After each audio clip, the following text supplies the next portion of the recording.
राहुल गांधी की तरह ही असदुद्दीन ओवैसी को भी रणछोड़ दास कहा जाने लगा है, क्योंकि जब बिहार की सियासत में मुस्लिमों की नुमाइंदगी पर इतना हल्ला मचा हुआ है, तब खुद को मुसलमानों का इकलौता नेता, मसीहा और न जाने क्या क्या कहने वाले ओवैसी सन्नाटे में हैं।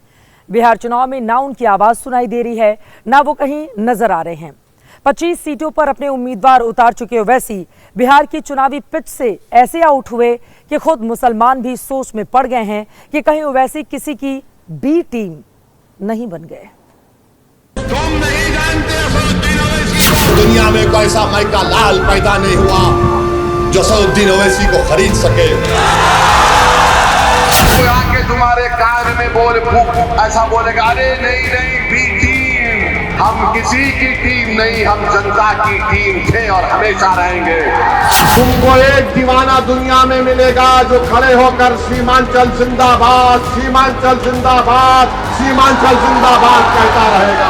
अगर किसी से मोहब्बत का दावा करता हूँ तो मैं अपने आप को मिटाने को तैयार हूँ। मेरी जिंदगी को खत्म करने से पहले मैं चाहता हूँ कि तुम नेता बनो, तुम नेता बनो, तुम लीडर बनो। मैं चाहता हूं कि लोग तुम्हारे सामने, तुम्हारे आगे पीछे दौड़े और जिंदाबाद के नारे मजलिस कर तुम्हारे लगाए।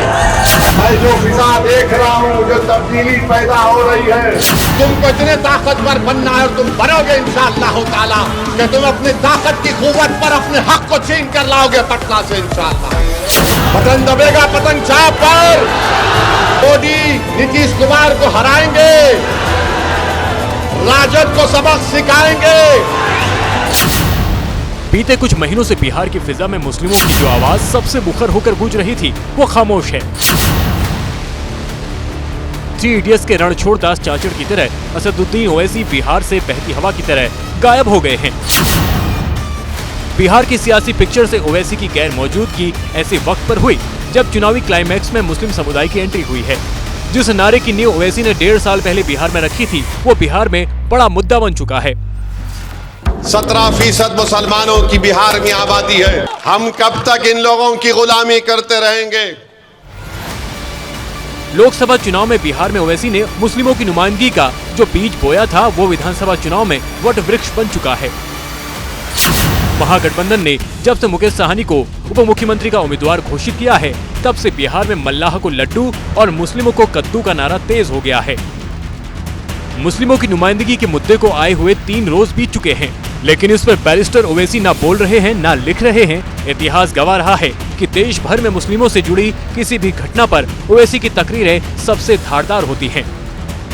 और जो हुकूमतें जिस जमीन, जिस जायदाद, जिस मस्जिद, जिस दरगाह, खानका को वक्फ किया गया, अगर उसको छीनना चाहती है तो फिर वो तैयार हो जाए।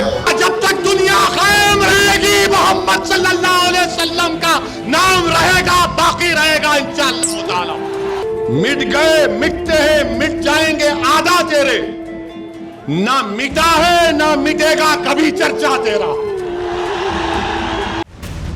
मुस्लिम कौम की सबसे मुखर आवाज सुनने को बिहार का मुस्लिम बेचैन है, लेकिन ओवैसी खामोश हैं।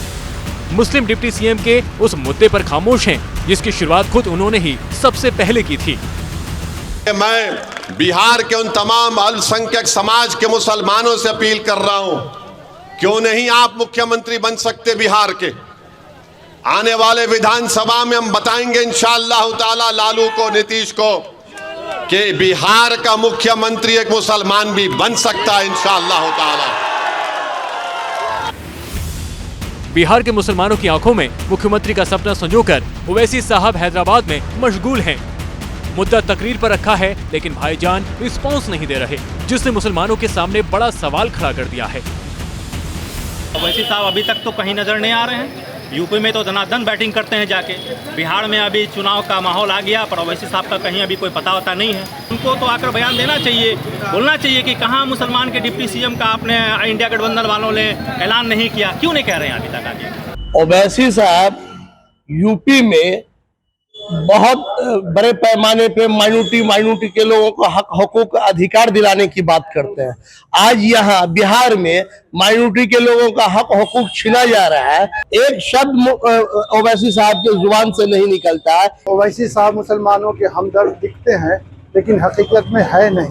इन सब सियासत करते, मुसलमान का कोई हमदर्द नहीं है और वो सिर्फ मुसलमान का नुकसान कर रहे हैं वो वैसी साहब, बाकी कोई मुसलमान का भला नहीं हो रहा है उनके खड़े होने से। दरअसल बिहार में मुसलमानों को आरजेडी का परंपरागत वोटर माना जाता है। 2020 विधानसभा का उदाहरण ही देख लीजिए। आरजेडी और उसके सहयोगियों को 76% मुस्लिम वोट मिला था, एनडीए को महज 5% वोट, एलजेपी को 2%, एआईएमआईएम और उसके सहयोगियों को 11% और अन्य को 6% वोट मिले थे।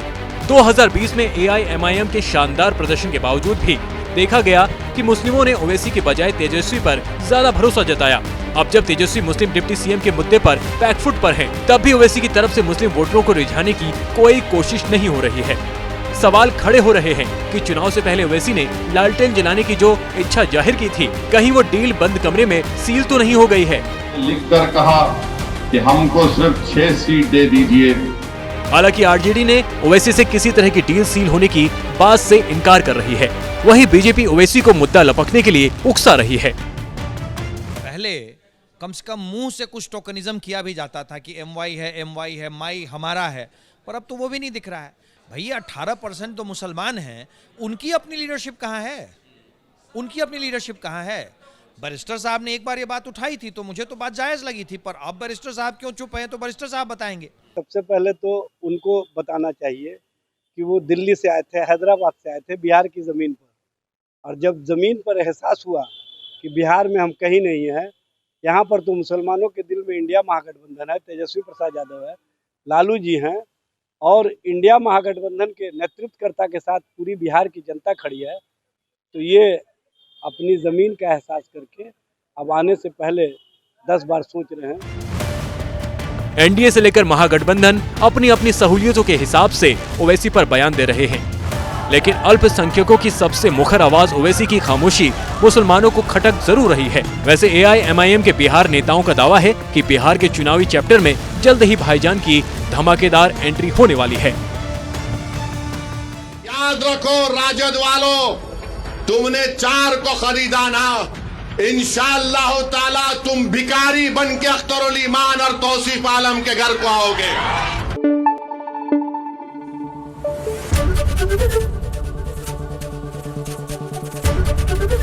एबीपी न्यूज आपको रखे आगे।